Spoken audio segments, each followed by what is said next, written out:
That night, Queen Elizabeth, at 96, was writing her final letter with trembling hands. "My dear people," she began, "the truth I could never tell you is this, but whoever read what she wrote would discover the greatest regret of her life."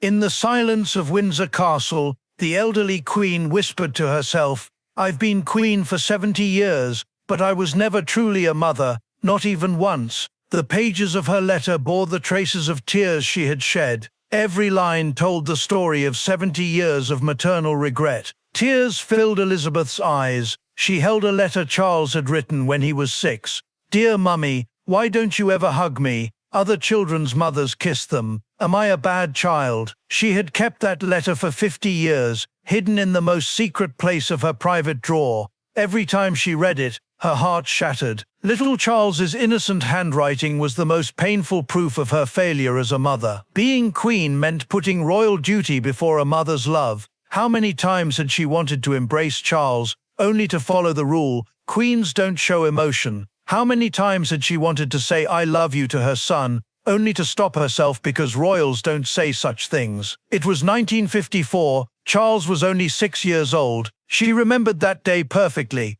Charles had bumped his knee against a door, was crying, running to his mother. Elizabeth had reached out with her first instinct to hug him, but then the royal protocol officer intervened. "Your Majesty, there are cameras," and Elizabeth had pulled her hand back. She could never forget the disappointment in Charles's eyes, that look of confusion. Have you ever had moments like this? Times when you couldn't show your children enough love? That night, Elizabeth wept thinking about that moment from 70 years ago. If only she hadn't cared about those cameras. If only she had set protocol aside and hugged her son. But what was truly heartbreaking was that Elizabeth had this same emotional distance with all her children. In Elizabeth's room there was a secret diary no one knew about, a diary she had kept for 40 years, writing down her maternal regrets. On one of the last pages, she had written about her daughter Anne's 40th birthday.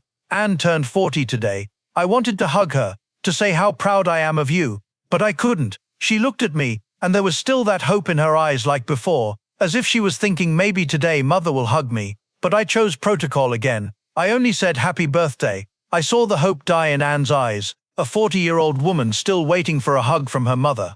These diary pages revealed the storm in Elizabeth's soul. Every birthday, every graduation, every success, stories of missed opportunities to embrace. She read again those famous lines from Anne's diary. "Mother, I'm 40 years old now, but I'm still waiting for a hug from you, for you to say I'm proud of you. Maybe I should have learned to stop waiting." Elizabeth's hands were shaking. The distance between her and daughter Anne was filled with the same coldness. Protocol had made them queen and princess, not mother and daughter. In the 1970s, Anne had represented Britain in equestrian Olympics. After the competition, while other athletes' families hugged and congratulated them, Elizabeth had merely said, "Very nice, congratulations." She couldn't forget Anne's disappointment that day. We all have such moments with our children, don't we? Love we couldn't express. That night Elizabeth stopped as she passed Anne's chambers. Her 72-year-old daughter was now a grandmother, but Elizabeth still hadn't been able to be a mother to her. And right at that moment, there was a knock at her door. Who could it be at this hour? Anne stood at the door. Her now 72. Her hair had turned white. Tears filled her eyes, but there was also determination. "Mother," Anne said, her voice trembling, "we need to talk before I lose you." Elizabeth was stunned. They'd never had such an intimate conversation. Anne had always been distant, respectful but cold. "Anne, at this hour, I'm about to lose you too, Mother, but I've never once heard you say I love you. I'm 72 years old, but I'm still waiting for my mother's love like a little girl." Elizabeth's heart stopped. This was the conversation she'd been waiting for 70 years. "Anne, protocol, being queen. Forget protocol," Anne said, her voice rising. "Tonight, just be my mother, just once. I've been waiting for 72 years. Sitting down, Anne sat down and continued. "I know it's very hard. I know being queen isn't easy, but I'm your daughter. Just once, just tonight, look at me only as your mother." Tears streamed down Elizabeth's face. For the first time, she was crying in front of her daughter. "Anne, I'm sorry, I'm so sorry." And in that moment, 72-year-old Anne and 96-year-old Elizabeth hugged each other. things were finally starting to heal when Anne's next words changed everything. After crying on her mother's shoulder, Anne slowly pulled back and looked into her eyes. "Mother," Anne said, her voice breaking, "there's something I could never tell you." Elizabeth looked with curiosity and worry. "I had cancer at 50, breast cancer. I underwent chemotherapy for 2 years, had surgery. My hair fell out, I lost 20. I came face to face with death." Elizabeth's world crumbled. "What? When? Why didn't you tell me? Between 1999 and 2001. Do you know why I didn't tell you? Because you never called me my daughter, Mother. You always said Princess Anne, even in official meetings. How could I say, Mother, I'm scared, I'm afraid of dying?" Elizabeth's heart was breaking. While her daughter was fighting a deadly disease, she had no idea. During that time, Anne continued, while lying in the hospital, I watched other patients' families come to visit them. Their mothers would caress them, stroke their hair. I wanted you too, but that protocol wall between us was too thick. But why? Because, Mother, I was 50 years old, but I still wanted to nestle in my mother's arms like a little girl. But you never gave me that opportunity. Anne continued, when treatment was over, I wanted to come to you and say, Mother, I'm better. Maybe then you would hug me. But that didn't happen either. 2 elderly women, mother and daughter, were crying as 70 years of distance crumbled in that moment. Elizabeth couldn't speak. She could only keep saying, I'm sorry, over and over. What would you do in this situation? How would you make up for the mistakes of the past? That night after Anne left, Elizabeth couldn't sleep. As soon as morning came, she called Charles. "Charles, come to me. Your mother needs this." Charles was shocked. He was 73 years old, but for the first time his mother was calling herself Mother, not Your Majesty. When Charles arrived, Elizabeth met him at the door. Without saying anything, she hugged him. For the first time, she embraced her 73-year-old son. Charles froze. Then he began to cry. "Mother, I've been waiting for this hug for 50 years. I know, my son. I've wanted to love you like this for 70 years too." They were both crying, holding each other, an elderly mother and her elderly son, mourning the time they had lost. Charles began to confess, "Mother, when Diana and I divorced, I desperately needed your support. Those days were terrible for me. The media was tearing me apart. The public hated me. When I came home, I just wanted to nestle in my mother's arms." Elizabeth listened, her heart aching. "But you only said it's best for the crown. At that moment I realized you weren't thinking about my situation, only about the royal image. You had forgotten that I was your son." Charles, during that time, I talked with Anne. She was saying the same things. "Both of us were waiting for your love but couldn't get it. We were both victims of protocol."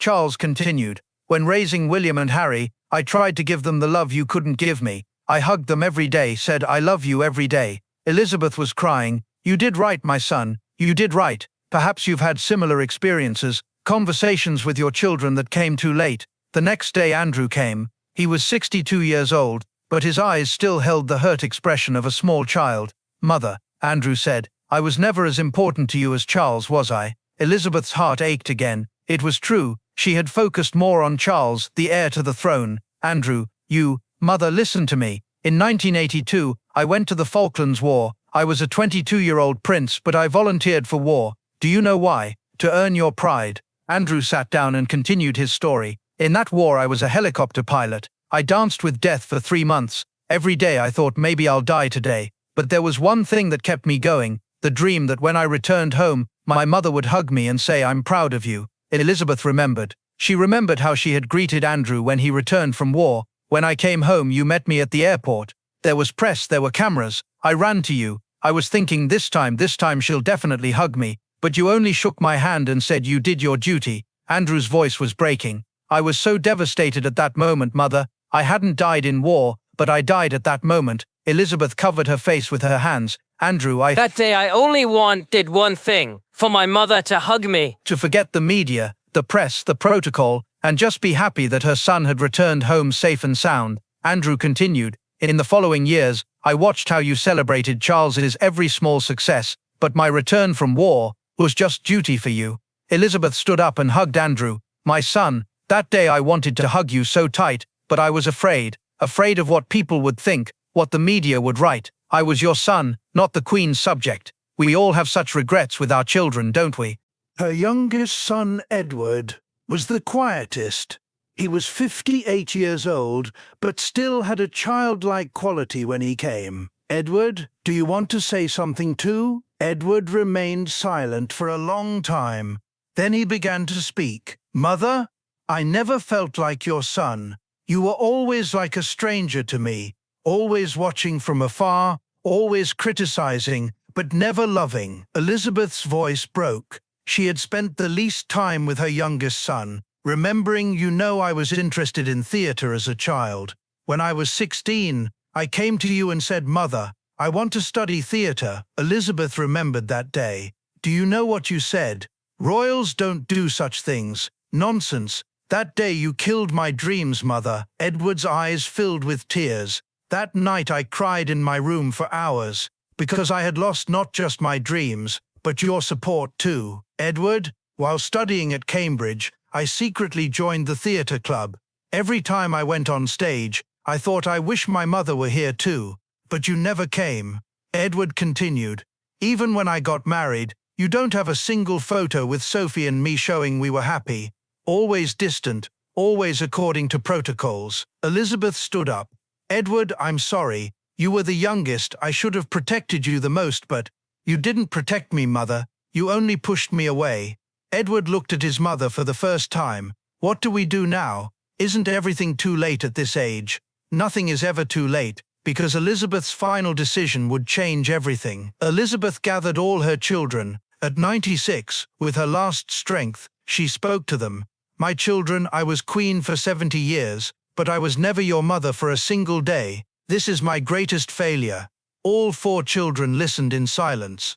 Charles 73, Anne 72, Andrew 62, Edward 58, all grown up, aged, but still children in need of a mother's love. "From today, protocol ends. I am now your mother. I will tell you I love you. I will hug you. I will be there for you." Charles was crying. "Mother, isn't it too late?" "No, my son. Before I die, I want to be a real mother." Elizabeth stood up and hugged each of them in turn. Charles, Anne, Andrew, Edward, for the first time in 70 years, as a real mother. "From now on, I will say I love you to you every day. I will spend time with you every day. I can't make up for the time we lost, but I want to spend the remaining time with you." Anne was crying. "Mother, it took a long time, but it's okay." Andrew, "Mother, I love you too." Edward, "Mother, now we're a real family." Charles, "Mother, thank you. Thank you for finally being my mother." Families who experience such moments never forget them. Elizabeth's last 2 years were the happiest period of her life. She spent time individually with each child. She did gardening with Anne. While working together in the soil, Anne told her mother about her childhood. For the first time, Elizabeth learned about her daughter's real world. While having tea with Charles, she told him royal secrets. "When you're king," Elizabeth said, "let your relationship with your children be different from mine. Hug them, kiss them, tell them you love them." She took Andrew to the military museum. She told him she was proud of his heroism in the Falklands War. "My son, you are a real hero, and I am proud of you." She went to watch Edward's theater performance. That night, seeing her son's stage talent, she cried, "My son, you are a wonderful actor. I wish I had supported you earlier." Every evening, at least one of her children stayed at Windsor. They ate together, chatted, did things they had never done before. After reconciling with her children, Elizabeth decided to get closer to her grandchildren too. She called William and Harry.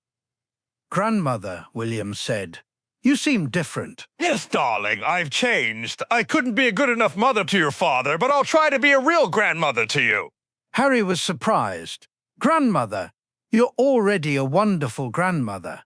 "No, Harry, I was only a grandmother who followed protocol. Now I want to be a grandmother who truly loves you and spends time with you." From that day on, Elizabeth began playing games with her grandchildren. She hugged them, kissed them, told them stories. She understood, albeit late, the trauma William and Harry had experienced after Princess Diana's death. "I can't replace your mother," she told them, "but I'll try to be there for you." This change would affect not just the family, but all royal protocols.